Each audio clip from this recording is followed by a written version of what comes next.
Halo Bapak Ibu guru hebat, selamat datang di channel Guru Penggerak, bergerak, tergerak, dan menggerakkan. Tahukah Anda, Ibu Diana Susiningtyas adalah fasilitator saya.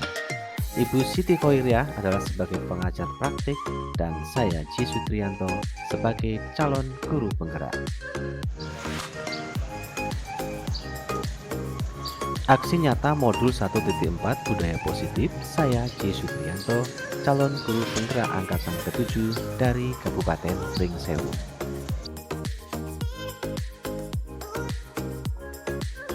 Latar belakang dari aksi nyata modul 1.4 Budaya Positif. Yang pertama, situasi siswa dengan berbagai latar belakang sosial, budaya, agama, dan ekonomi menjadi keanekaragaman siswa yang harus dipahami secara menyeluruh dan menjadi kekayaan dalam berkebinekaan global.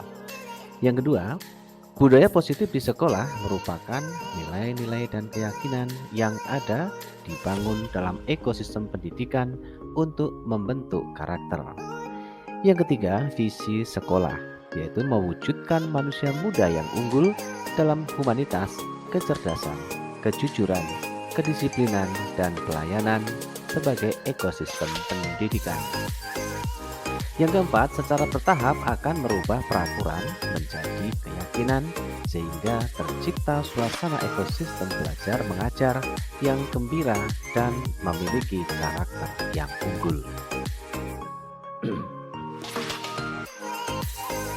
Tujuan mewujudkan budaya positif yang pertama, murid memiliki semangat belajar yang lebih dari biasanya dalam ekosistem pendidikan, terbentuknya keyakinan kelas. 2.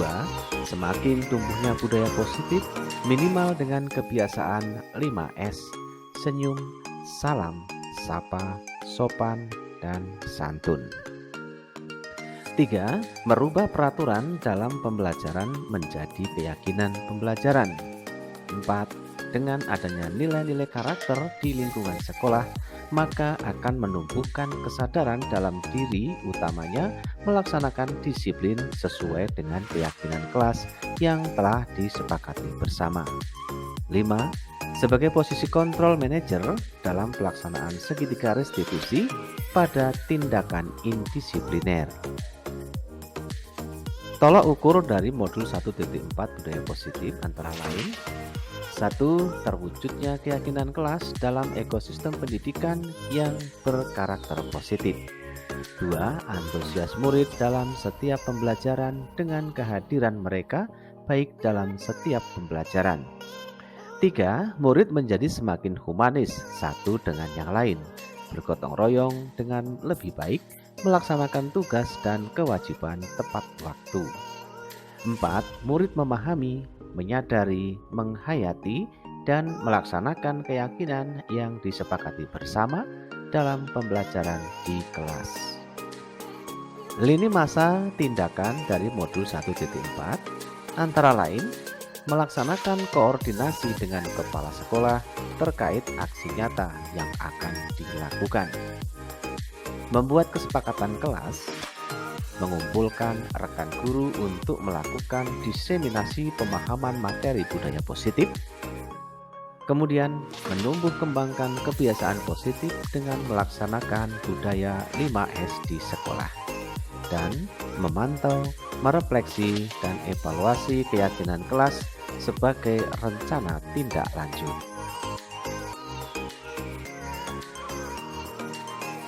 Dukungan yang diperlukan dalam modul 1.4 Budaya Positif antara lain sarana dan prasarana seperti jaringan internet untuk menumbuhkan budaya positif di sekolah, wali kelas dan orang tua murid yang tidak jemu-jemu untuk mengingatkan kegiatan belajar siswa setiap hari, khususnya ketika ada penilaian, dan kolaborasi dengan wali kelas untuk mengontrol murid di kelasnya dalam hal penyelesaian kegiatan seluruh mata pelajaran.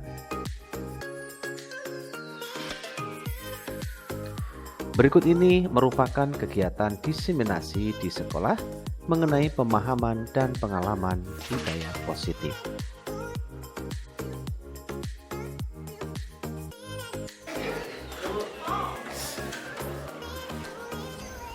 terima kasih kepada Bu Francisca Ermina yang sudah memimpin doa. Kita akan masuk ke acara inti, yaitu diseminasi pemahaman dan penerapan budaya positif di lingkungan sekolah. Langsung kepada CGP Angkatan 7, Bapak Sutrianto, kami persilahkan. Baik, terima kasih Saudari pembawa acara. Bapak Kepala Sekolah, Bapak Ibu sekalian yang kami hormati, selamat sore, selamat siang, selamat malam.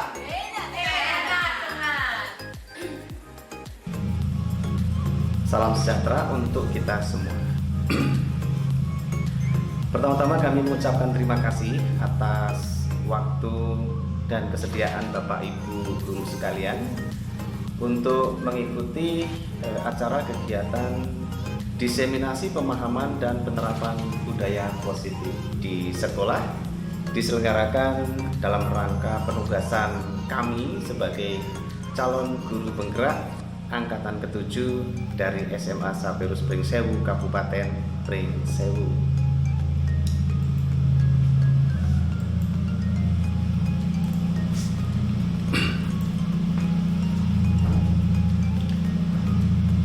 Bapak Ibu, mari kita pahami bersama-sama seperti apa sebenarnya budaya positif. Budaya positif ini merupakan perwujudan dari nilai-nilai atau keyakinan universal yang diterapkan di sekolah. Budaya positif ini diawali dengan perubahan paradigma tentang teori kontrol. Barangkali ini sudah gak asing lagi ya buat Bapak Ibu sekalian. Karena ini di PMM juga ada gitu ya. Mari kita lihat seperti apa budaya positif itu ya. Menerapkan budaya positif ini adalah suatu hal yang harus dilakukan oleh seorang guru. Dengan penerapan budaya positif, maka akan mewujudkan suatu ekosistem pendidikan yang berkarakter sesuai dengan profil pelajar Pancasila.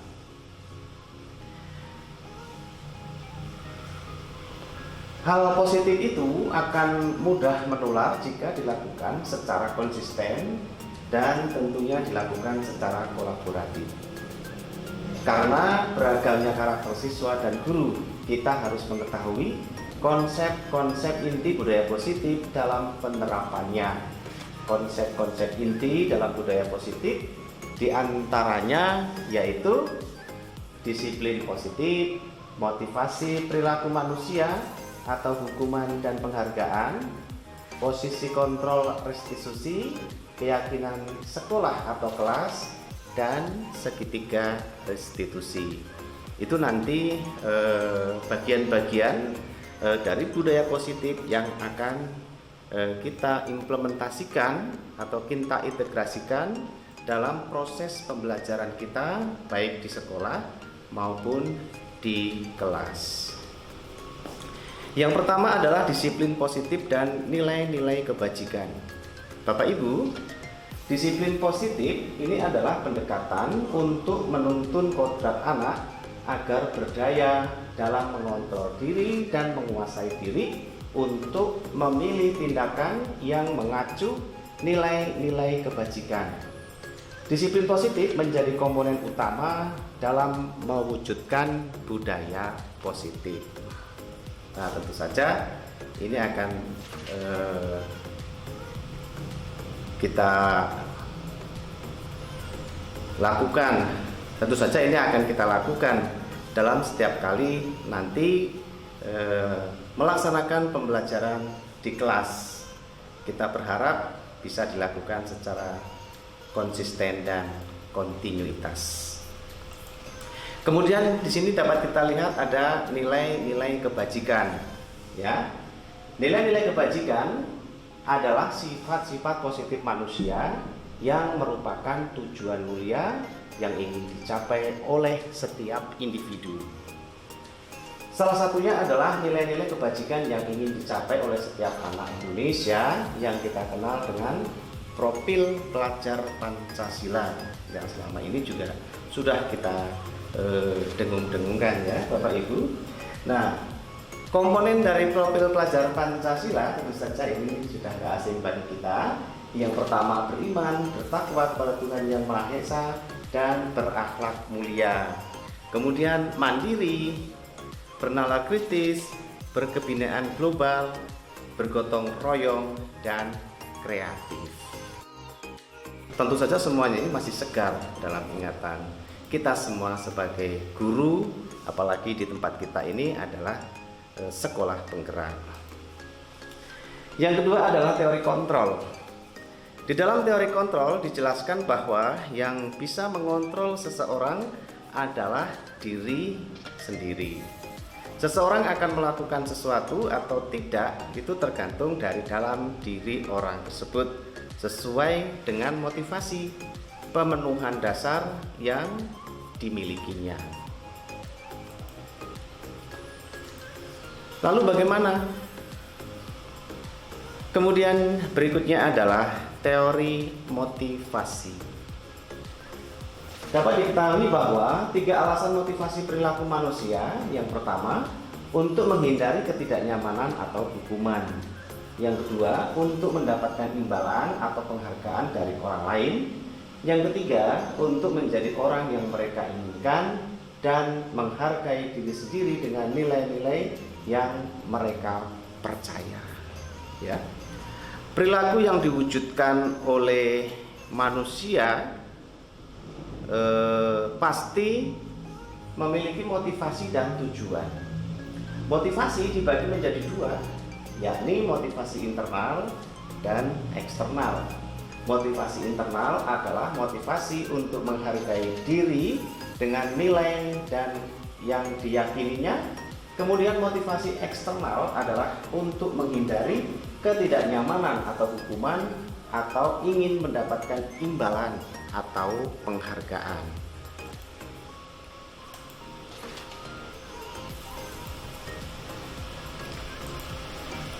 Kemudian kita juga tahu ada yang namanya teori motivasi, ya.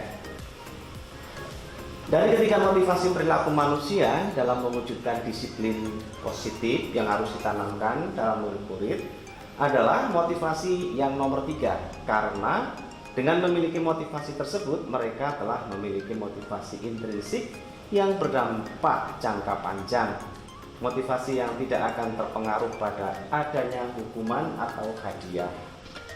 Mereka akan tetap berperilaku baik dan berlandaskan nilai-nilai kebajikan karena mereka ingin menjadi orang yang menjunjung tinggi nilai-nilai yang mereka hargai.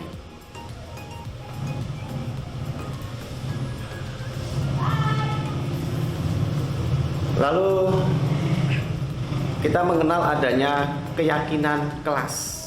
Nah, keyakinan kelas ini barangkali Bapak Ibu juga pernah melakukan, ya.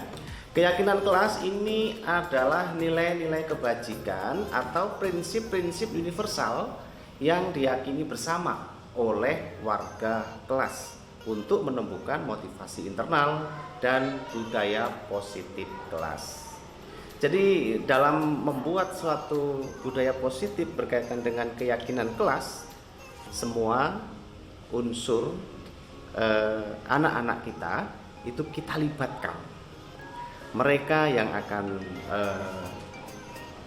mengajukan pertanyaan, mereka yang akan memberikan pernyataan berkaitan dengan apa-apa yang akan disepakati bersama dalam kelas tersebut. Ya, jadi suatu keyakinan akan lebih memotivasi seseorang dari dalam. Ya. Seseorang akan lebih tergerak dan bersemangat untuk menjalankan keyakinannya daripada hanya sekedar mengikuti serangkaian peraturan yang mengatur mereka. Maka keyakinan harus disepakati bersama oleh warga kelas secara bersama-sama, juga untuk dilaksanakan bersama-sama. Ya. Lalu berikutnya, bagaimana kita melakukan pembentukan kesepakatan kelas yang bisa dijalankan, ya. Pertama, keyakinan kelas itu bersifat lebih abstrak daripada peraturan yang lebih rinci dan konkret. Kemudian keyakinan kelas itu lebih berupa pernyataan universal. Pernyataan keyakinan kelas ini dibuat dalam bentuk positif.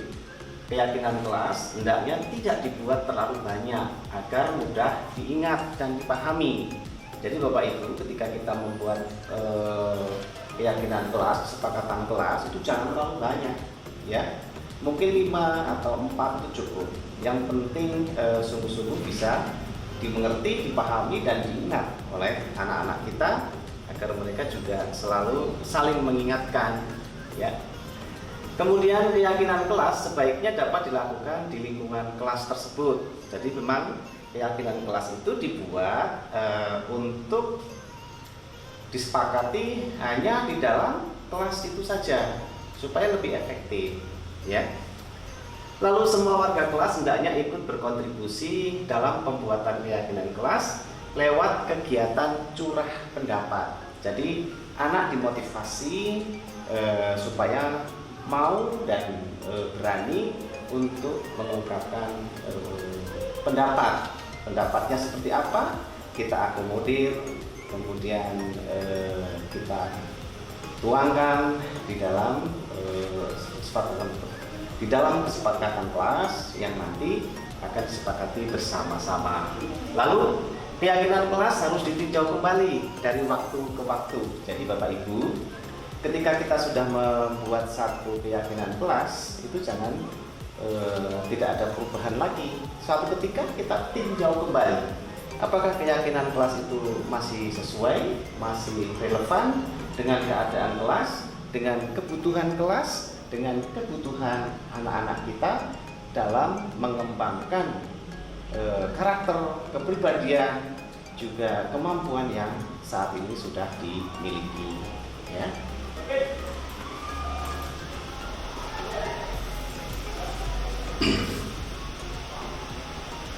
Nah, kita bisa melihat di sini ada dokumentasi sosialisasi keyakinan kelas yang pernah saya buat di kelas 10. Baik, sebelumnya semuanya selamat siang.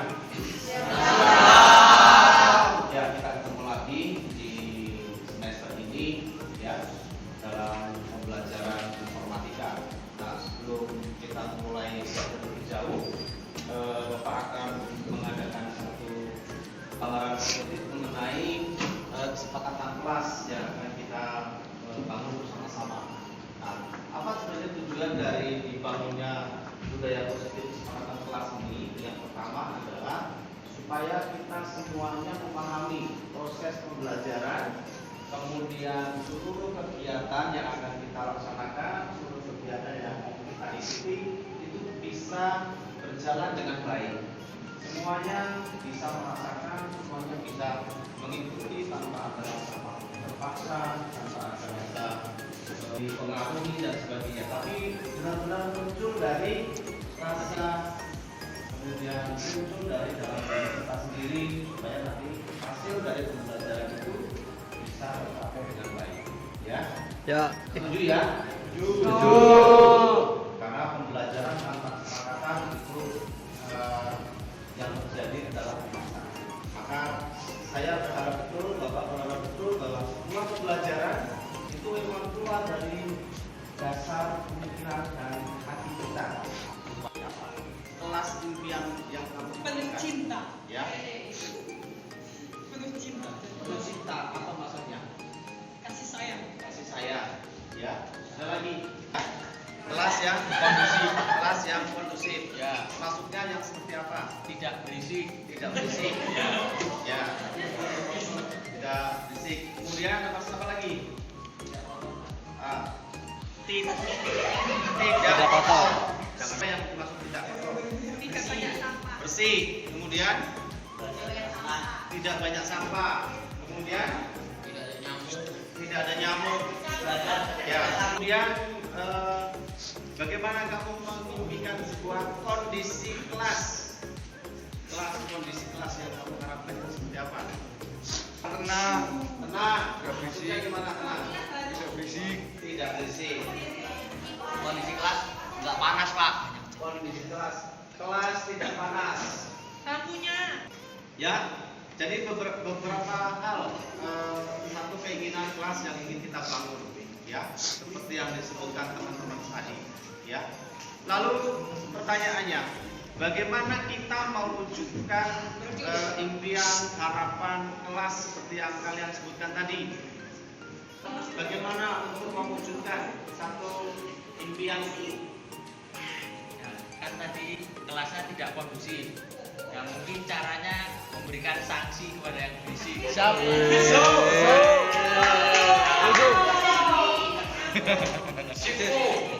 Memberikan sanksi kepada yang berisik. Artinya yang harus dibangun di situ apa? Kesepakatan kelas. Kesepakatan. Kelas. Membangun apa tadi? Jembatan.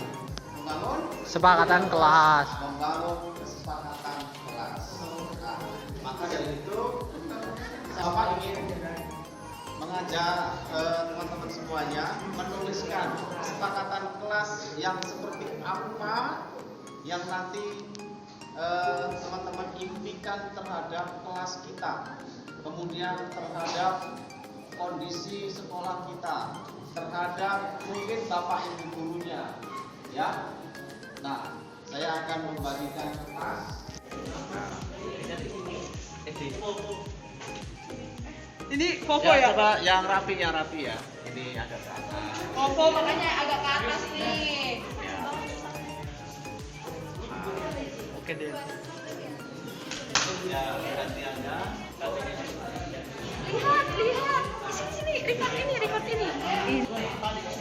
Bawahnya. Foto.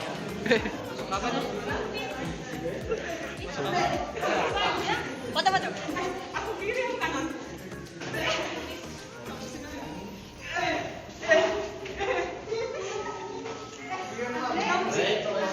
Nah, sudah kembali ke tempat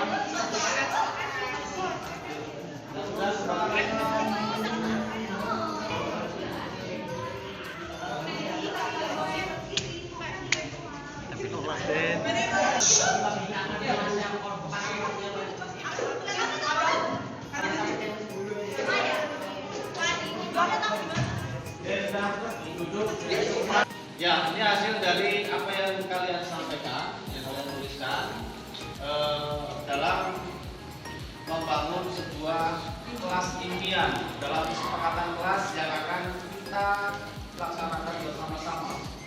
Ya, Bapak akan membacakan di sini ada menerapkan budaya 5S. Tahu?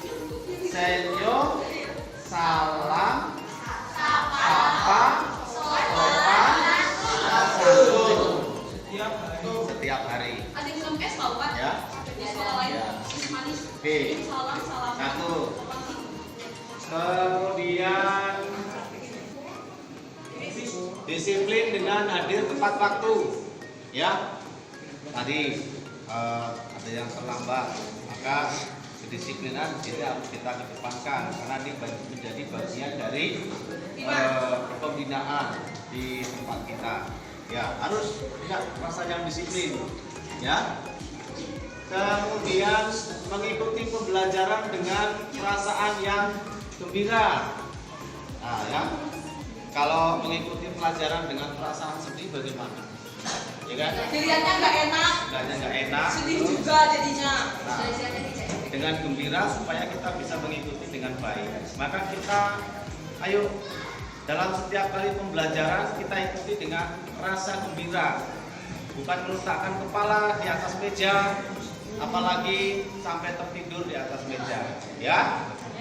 Dan berbicara yang lain mendengarkan. Kalau berbicara, budayakan angkat tangan dulu, ya. Dimanapun, di forum apapun, angkat tangan dulu.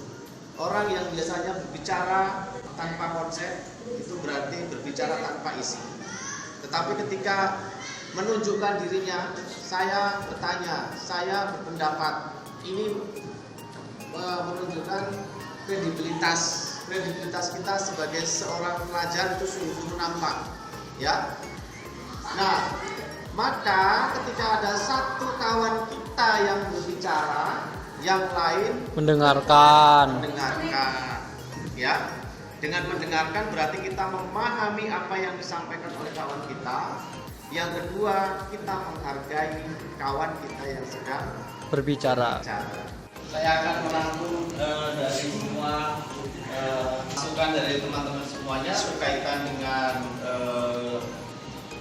kesepakatan atau impian yang ingin kalian harapkan di dalam kelas kita bisa terwujud. Ya. Nah, yang pertama, kita semua berharap kita bisa menerapkan budaya 5S untuk paling tidak di kelas kita. Ya. Lalu yang kedua, kita menjaga kebersihan dan membuang sampah pada tempatnya. Karena kalau kita melihat kelas kita kotor, pasti kita akan merasa sangat terganggu. Ya kan? Ya, maka semua orang, semua siswa, baik guru maupun siswa, kita berharap kita bisa menjaga kebersihan kelas kita. Ya. Lalu yang ketiga, disiplin dengan hadir tepat waktu. Ya, sesuai dengan visi sekolah kita adalah disiplin salah satunya. Maka terus kita hidupi nilai-nilai disiplin yang ada di sekolah kita, yang ada di dalam kelas kita, dan juga pada diri kita masing-masing. Lalu yang keempat, saling bekerja sama dan saling tolong-menolong. Ya, kita itu hidup bersama orang lain, kita itu belajar bersama kawan-kawan kita. Kalau kita nggak mau bekerja sama, kalau kita nggak mau menolong, ya berarti kita belum memaknai bahwa hidup sosial kita itu belum ada di dalam diri kita. Kita masih sangat egois, ya. Nah, tanamkan nilai-nilai kebersamaan, berkolaborasi, bergotong royong dalam kelas terutama, atau lebih luas lagi dalam sekolah, ya. Lalu yang kelima, berkolaborasi dan berpartisipasi dalam kegiatan kelompok. Seperti tadi ya, saya katakan bahwa kemarin ada diskusi, semuanya memiliki peran dalam kelompok. Sekecil apapun peran ya yang disampaikan atau diberikan dalam kelompok itu pasti akan memiliki nilai, memiliki makna.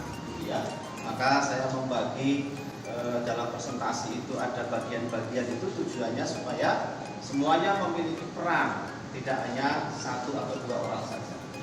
Ya. Kemudian yang keenam, satu berbicara, yang lain mendengarkan. Itu prinsip menghargai orang lain.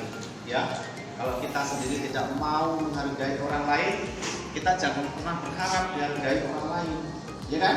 Ya. Kalau kita tidak mau mendengarkan orang lain, jangan pernah berharap orang lain mau mendengarkan kita. Jadi hukumnya adalah timbal balik. Refleksikan pada diri kita ketika kita melakukan sesuatu. Ya, kalau orang lain mengharapkan apa yang kamu harapkan, mestinya kamu bisa juga diharapkan seperti yang diharapkan oleh orang lain. Jadi begitu. Ya.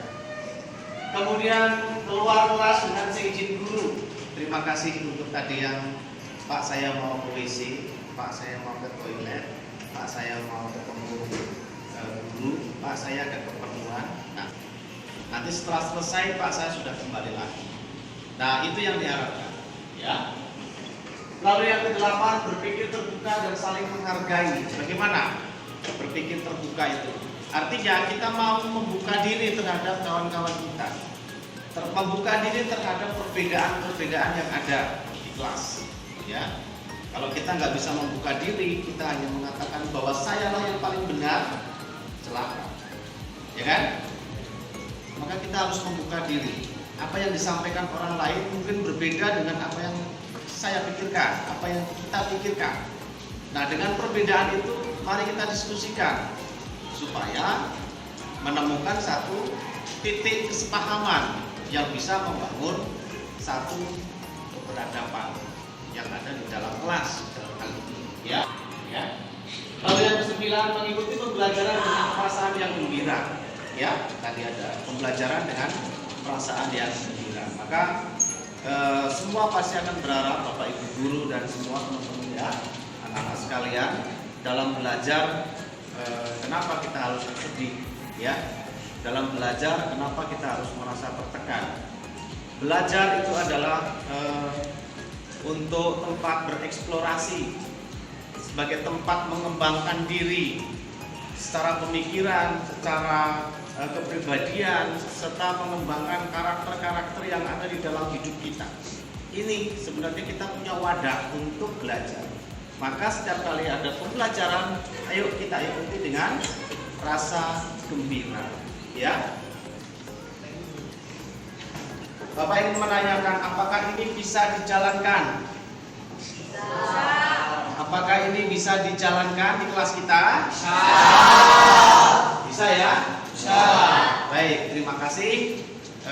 Mudah-mudahan ini akan menjadi tuntunan kita selama kita mengikuti pembelajaran, selama kita melaksanakan proses pembelajaran dimanapun, terutama di dalam kelas, sehingga nanti kita bisa merasakan, kita bisa menikmati, bisa tercipta sebuah kelas yang benar-benar kita impikan, kelas yang benar-benar kita dambakan, kelas yang benar-benar memang kita harapkan dari kita untuk kita dan oleh kita sendiri. Terima kasih. Kita lanjutkan.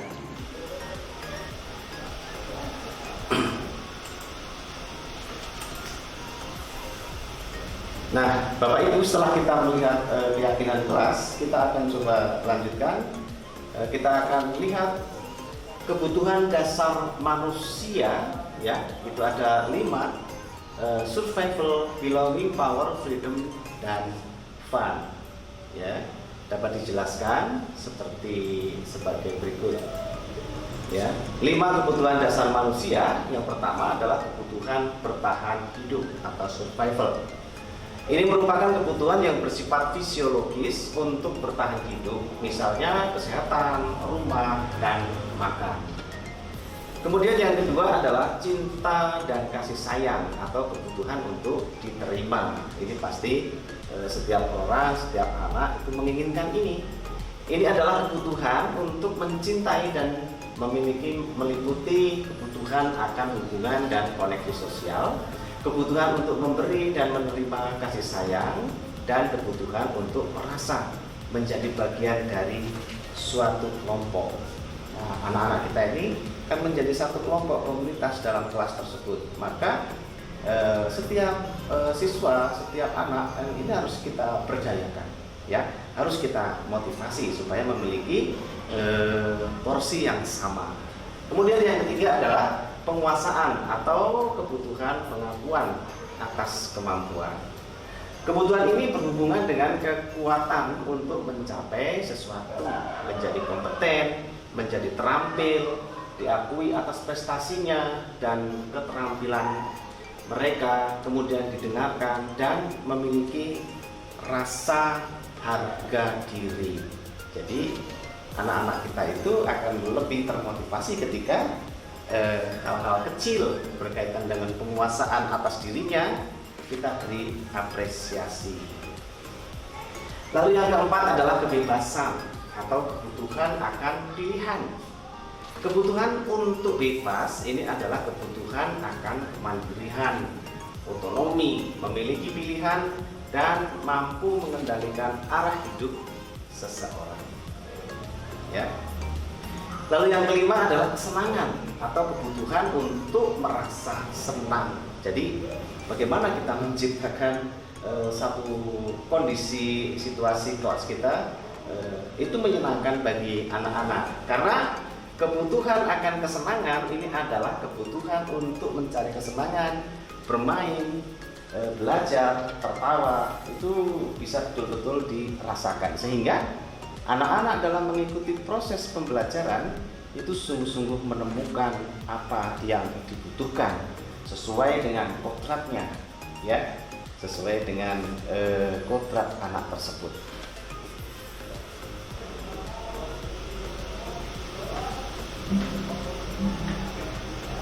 Lihat tentang hukuman, konsekuensi, dan penghargaan, ya. Hukuman dan penghargaan ini adalah salah satu cara, ya, cara mengontrol bahwa,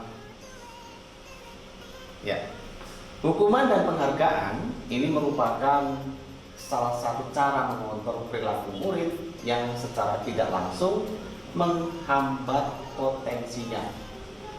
Maka dalam jangka waktu tertentu, baik hukuman dan penghargaan ini akan sama-sama memberikan dampak yang sama, ya, yakni ketergantungan, bukan kemerdekaan.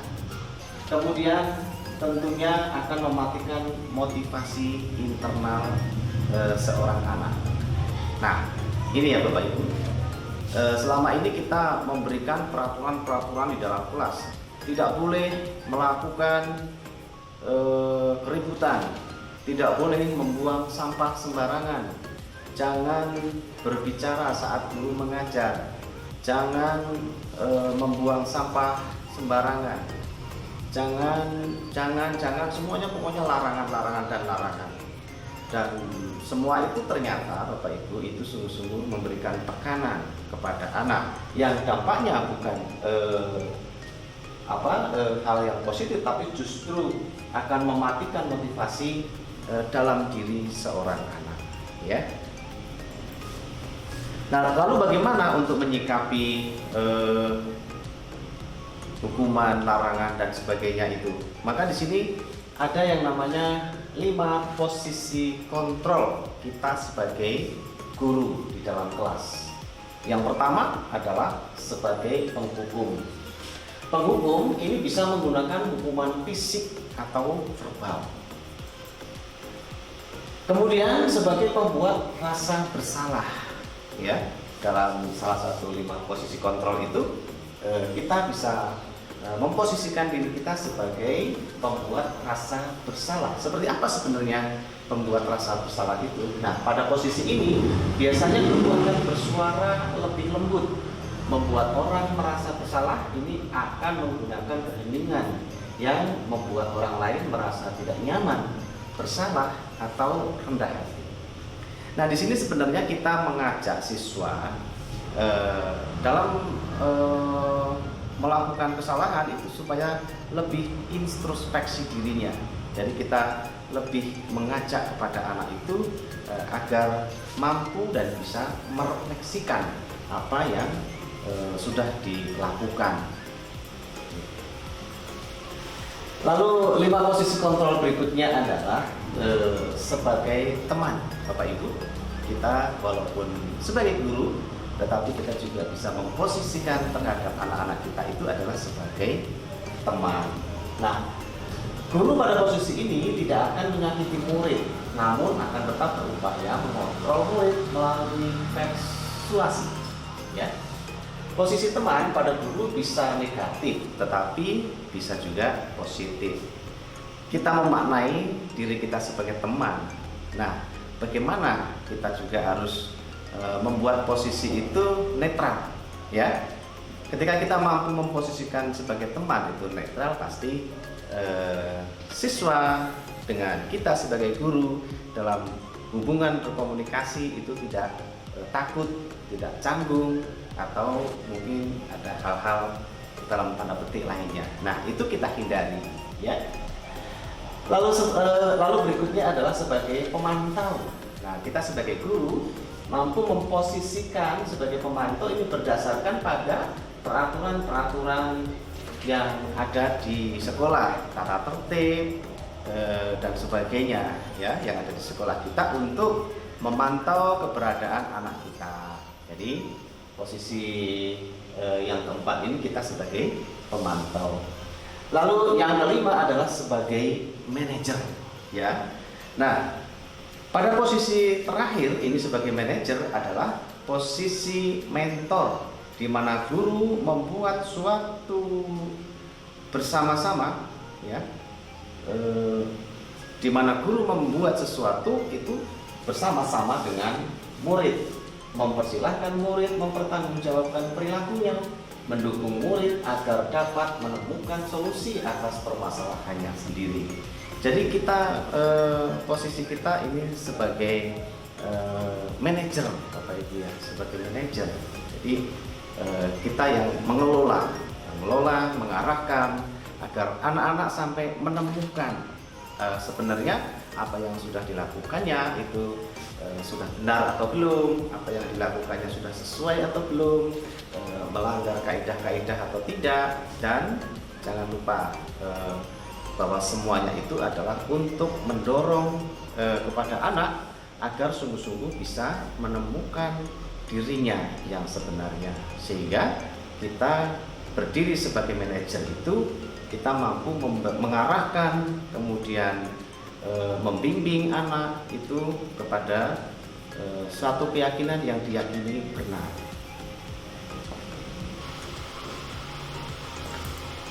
Kemudian yang berikutnya kita mengenal, kita tahu di sini ada segitiga restitusi.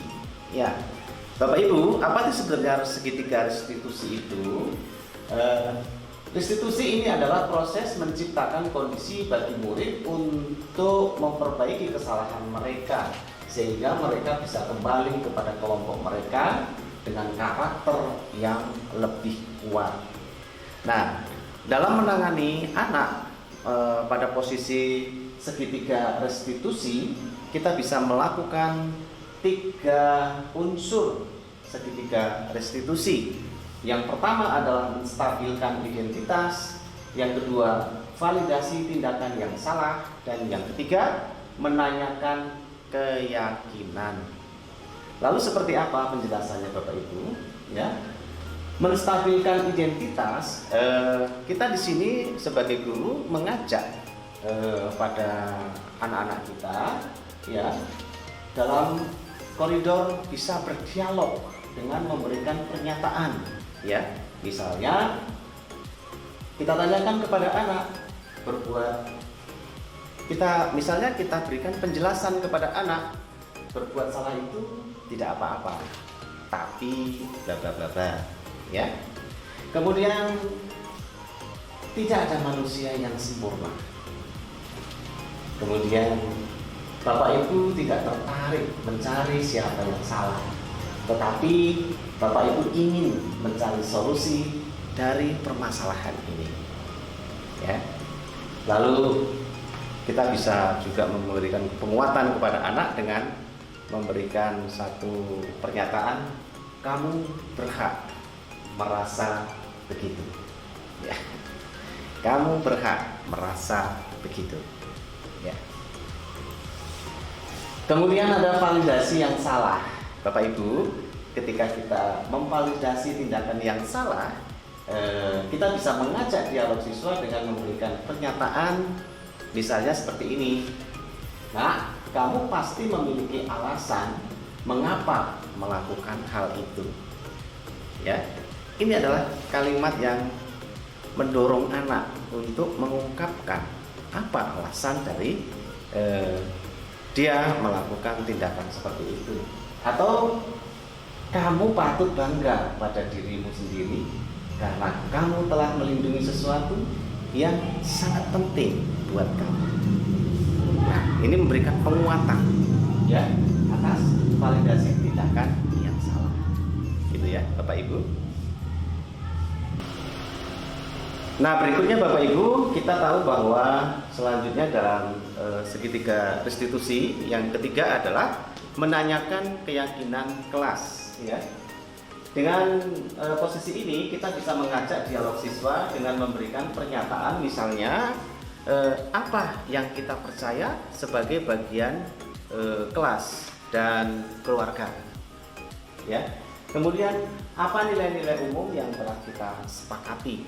Jadi kita mengajak kepada anak. Lalu berikutnya, seperti apa bayangan kita terhadap kelas yang ideal. Ini adalah menanyakan harapan kepada anak-anak kita supaya bisa dituangkan dalam curah pendapat. Kemudian, kelak kamu ingin jadi orang yang seperti apa?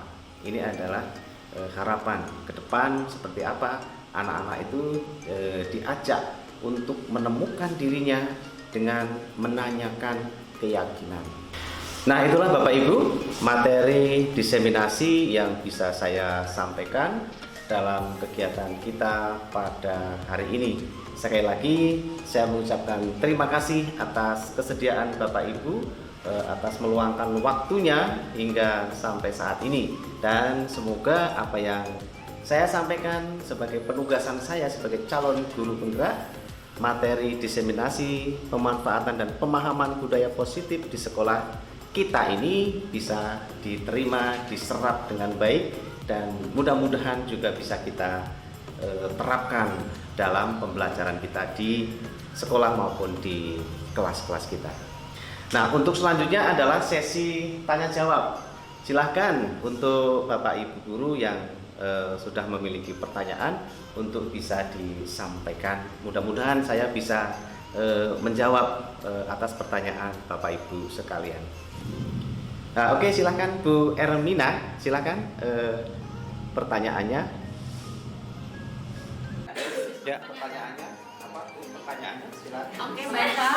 Terima kasih untuk kesempatan yang diberikan kepada saya. Pertanyaan saya adalah, apakah dalam membuat kesepakatan kelas atau keyakinan kelas itu perlu melibatkan siswa? Kemudian mengapa demikian? Terima kasih Pak. Ya. Baik, terima kasih Bu Ermina atas pertanyaannya, luar biasa, bagus sekali.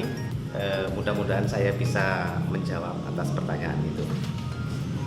Ya, baik Bu Ermina, bahwa kesepakatan kelas yang dibangun atau dibuat secara bersama-sama di dalam kelas antara guru dan para siswa itu pasti akan melibatkan semua unsur siswa, terutama di dalam kelas tersebut.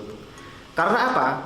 Karena kesepakatan kelas yang sudah dibuat itu akan dilaksanakan bersama-sama oleh seluruh warga kelas tersebut dengan sukacita, dengan senang hati, dengan gembira hati, tanpa ada paksaan. Jadi semuanya bisa saling mengontrol, semuanya bisa saling mengingatkan. Kemudian harapannya bahwa pembelajaran, proses kegiatan belajar mengajar di dalam kelas itu dikontrol bersama-sama oleh guru dan anak-anak tersebut. Jadi harapannya bahwa pembelajaran bisa berlangsung dengan sangat baik, kemudian sangat menyenangkan dan menggembirakan bagi anak-anak kita. Saya kira begitu, Bu Erwina, ya. Ya, berikutnya silakan kalau masih ada lagi Bapak Ibu yang mau bertanya. Oh ya, silakan Bu Eni Martina, pertanyaannya. Baik, terima kasih Bapak. Kan tadi sudah menjelaskan tentang budaya positif nih. Di sana ada kesepakatan kelas. Terus bagaimana Pak kalau seandainya kita sudah buat kesepakatan kelas nih, kemudian ada anak yang melanggar kesepakatan kelas tersebut, apa yang akan kita lakukan? Begitu Pak, terima kasih. Ya, baik, terima kasih Bu Eni atas pertanyaannya, sangat bagus sekali, luar biasa. Nah, baik, jika suatu kesepakatan kelas sudah dibuat, kemudian ada anak yang melanggar kesepakatan kelas itu, bagaimana kita bisa menyelesaikan hal tersebut? Nah, Bapak Ibu, pertanyaan ini saya kira berkaitan dengan apa yang ditanyakan Bu Ermina tadi, ya, bahwa betul, kesepakatan kelas itu adalah kesepakatan yang dibangun bersama-sama oleh warga kelas itu untuk dilaksanakan juga bersama-sama. Maka ketika terjadi satu pelanggaran, bagaimana kita menangani pelanggaran tersebut yang dilakukan oleh siswa?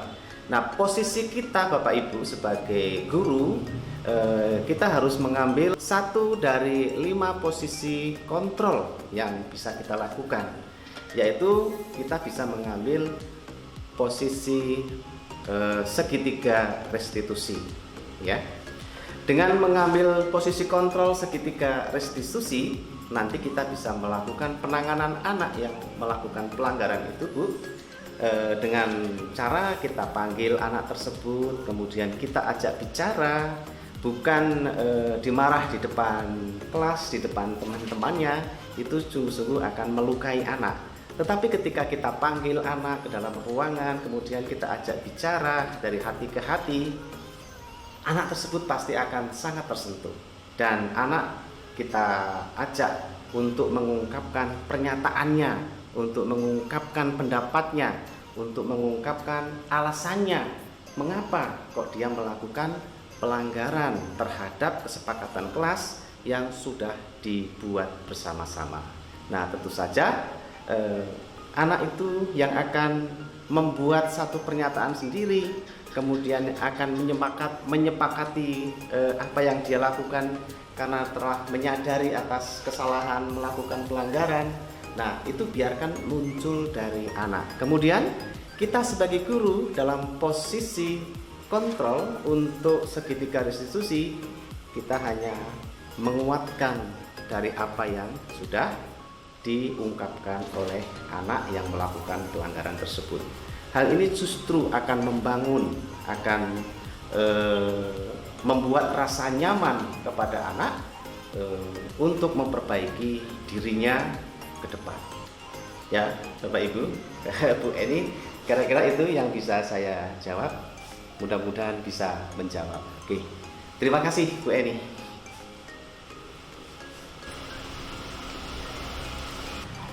Baik Bapak Ibu, sekali lagi kami mengucapkan terima kasih atas kebersamaannya dan pertanyaan-pertanyaannya. Mudah-mudahan nanti Bapak Ibu yang masih ingin bertanya, kita bisa berdiskusi di luar forum ini, ya. Baik Bapak Ibu yang kami hormati, sebagai penutup dalam acara diseminasi pemanfaatan budaya positif di sekolah kita ini, dalam penerapan program disiplin positif, hendaknya guru memiliki standar kepribadian profesional dan sosial yang baik, di mana guru mampu berefleksi pada posisi kontrolnya saat ini. Bagaimana perjalanan dirinya sebagai seorang among atau posisi manajer yang menuntun murid-murid menjadi merdeka dan bertanggung jawab. Semoga sesi belajar kita pada hari ini sungguh-sungguh membawa manfaat sehingga dapat mewujudkan pelajar sesuai dengan profil pelajar Pancasila. Demikian yang bisa saya paparkan. Terima kasih. Salam guru penggerak, bergerak, tergerak, dan menggerakkan. Terima kasih.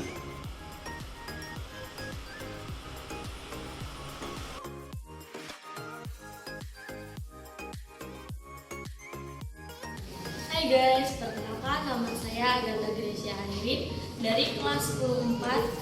Perasaan saya setelah membuat kesepakatan kelas nyaman dan kelas makin bertanggung jawab. Sekian dari saya, terima kasih. Halo semuanya, perkenalkan nama saya Teresia Cynthia. Jadi setelah saya membuat kesepakatan kelas, saya merasa lebih senang dan tentunya nyaman ketika belajar di kelas. Karena kesepakatan kelas juga dapat membuat kita lebih bertanggung jawab. Sekian dari saya, terima kasih. Halo semua, perkenalkan saya Zakaria Somaferen dari kelas 10-4. Dan perasaan saya setelah kelas 10-4 membuat keyakinan atau kesepakatan kelas itu yang pasti senang, dan dengan adanya kesepakatan kelas ini siswa-siswi semakin bertanggung jawab dan juga tertib dalam mengikuti kesepakatan kelas, serta dengan adanya ini kelasnya akan semakin tertib, tentram, dan juga damai. Sekian, terima kasih. Selamat pagi, salam sejahtera untuk kita semuanya. Saya Bapak Petrus Risdianto, Kepala SMA Sabari Spring Sewu, memberikan apresiasi kepada rekan-rekan guru calon penggerak yang ada di sekolahan kami ini. Saya bangga dengan Bapak dan Ibu sebagai calon guru penggerak yang memiliki kinerja dan etos kerja yang tinggi, khususnya kepada guru-guru yang sedang mengikuti pendidikan dan pelatihan sebagai calon guru penggerak. Guru penggerak pasti harus bergerak, tergerak, dan menggerakkan. Diseminasi budaya positif yang telah mereka lakukan semoga dapat berjalan secara kontinu dan menjadi motivasi bagi guru-guru lain untuk terus meningkatkan kualitas pelayanan pembelajaran, terutama dalam pendampingan peserta didik.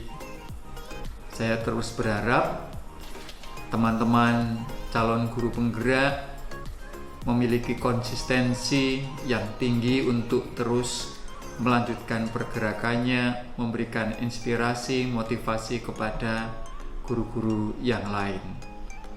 Terus bergerak dan semangat.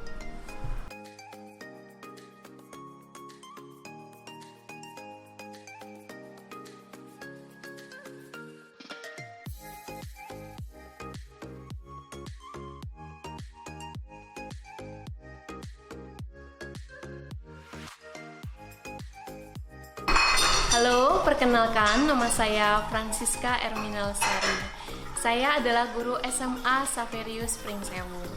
Setelah mengikuti diseminasi tentang pemahaman dan penerapan budaya positif di sekolah, saya menjadi lebih tahu dan lebih memahami tentang nilai-nilai atau keyakinan universal yang diterapkan di sekolah atau di kelas yang diawali dengan perubahan paradigma tentang teori kontrol. Secara pribadi, saya sangat mendukung dan siap menerapkan budaya positif di sekolah maupun di kelas. Terima kasih dan sukses selalu buat calon guru penggerak. Tetap semangat!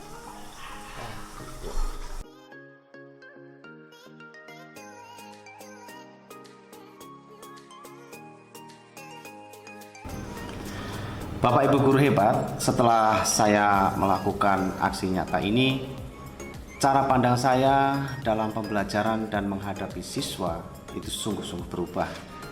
Maka dari itu, sebagai hasil refleksi ini, saya akan lebih banyak melibatkan siswa dalam pembuatan keyakinan kelas dan menyosialisasikan hasilnya kepada warga sekolah lainnya. Saya berusaha ingin selalu membentuk lingkungan belajar yang aman dan nyaman untuk siswa dengan tidak mengintimidasi mereka dengan berbagai hukuman dan juga penghargaan yang tidak mendidik. Dengan kegiatan pembentukan keyakinan kelas, siswa menjadi percaya diri karena terlibat secara langsung dalam pengambilan keputusan secara bersama-sama. Dengan terbentuknya keyakinan kelas, siswa menjadi lebih bertanggung jawab atas perilaku dan sikapnya, baik di dalam lingkungan sekolah atau di dalam kelas. Melalui kegiatan diseminasi budaya positif kepada rekan guru sejawat, menjadikan saya lebih memahami bagaimana mendampingi siswa dalam mengembangkan potensi dan kemampuan yang dimiliki agar semakin berkembang dengan baik.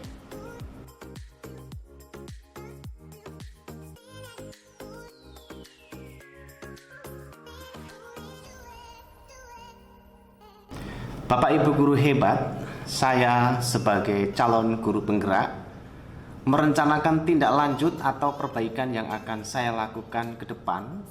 Di antaranya, pada awal tahun pelajaran baru atau setiap awal semester, saya akan membentuk keyakinan kelas baru bersama siswa. Saya sebagai pendidik akan berusaha memposisikan diri sebagai manajer ketika menghadapi peserta didik yang melakukan tindakan indisipliner dengan menggunakan penerapan sistem segitiga restitusi, sehingga siswa menjadi pribadi yang merdeka, mandiri, serta bertanggung jawab atas dirinya dan keyakinannya. Kemudian saya akan terus-menerus memotivasi dan membimbing peserta didik untuk mencari solusi atas permasalahannya yang dihadapi.